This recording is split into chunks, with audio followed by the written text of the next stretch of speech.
सिंधुदुर्ग जिल्हा बँकेमध्ये कर्मचाऱ्यांच्या 73 जागांसाठी भरतीसाठी सिंधुदुर्ग जिल्हा बँकेने भरती प्रक्रिया सुरू केलेली आहे.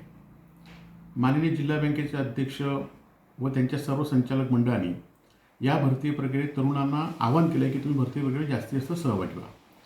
खरं तर या भरती प्रक्रियेमध्ये लोकांमध्ये धबक्यामध्ये चर्चा आहे की भारतीय जनता पार्टी प्रणित या जिल्हा बँकेवर सत्ता असल्यामुळे त्या लोकांच्या वरिष्ठांना वेगवेगळ्या निवडणुकीमध्ये जी आश्वासनं दिली आहेत त्या आश्वासनातील तरुणांना या भरती प्रक्रियेमध्ये प्राधान्य मिळणार आहे किंवा आर्थिक देवघेव होणार आहे असा दबक्यामध्ये चर्चा आहे. परंतु जर ही भरती प्रक्रिया व्यवस्थित असली होईल न होईल हा प्रश्न पुढचा आहे. परंतु भरती प्रक्रियेमध्ये तरुणांच्या जे खरं तर आर्थिक अडचणीमुळे आधीच त्यांची पिळवणूक झालेली आहे अशा तरुणांच्या भरती प्रक्रियेचं आमिष दाखवून त्यांच्यावर आणि आर्थिक संकट आणण्याचं काम त्यातनं आपला फायदा घेण्याचं काम जिल्हा बँकेचे अध्यक्ष त्यांचे संचालक त्याचबरोबर ज्यांच्या नेतृत्वाखाली जिल्हा बँक चालते त्या राणींच्या माध्यमातून चालू आहे. कारण सिंधुदुर्ग जिल्हा बँकेमध्ये भरती प्रक्रियेसाठी 1760 रुपये ही फी धरलेली आहे.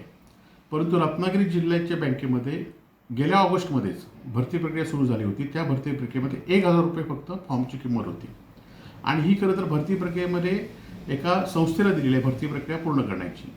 त्यांच्याशी निगोशिएशन करून आपल्या या सिंधुदुर्ग जिल्ह्याच्या भरती प्रक्रियेत जवळजवळ 7000 तरुणांनी आतापर्यंत अर्ज भरलेले आहे.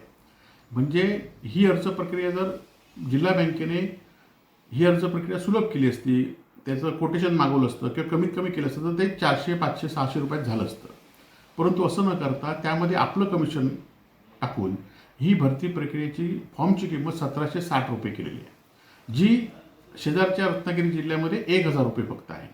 आणि त्यामुळे एकतर या 73 जागांसाठी जवळजवळ 7000 अर्ज आतापर्यंत आलेत. त्यांना तो ऑनलाईन अर्ज भरण्यासाठी सेतू सुविधेसाठी 200 रुपये ऑनलाईन अर्ज भरण्यासाठी त्यांना भुर्दंड पडावा लागतो. 1760 रुपये जिल्हा बँकेमध्ये होतात.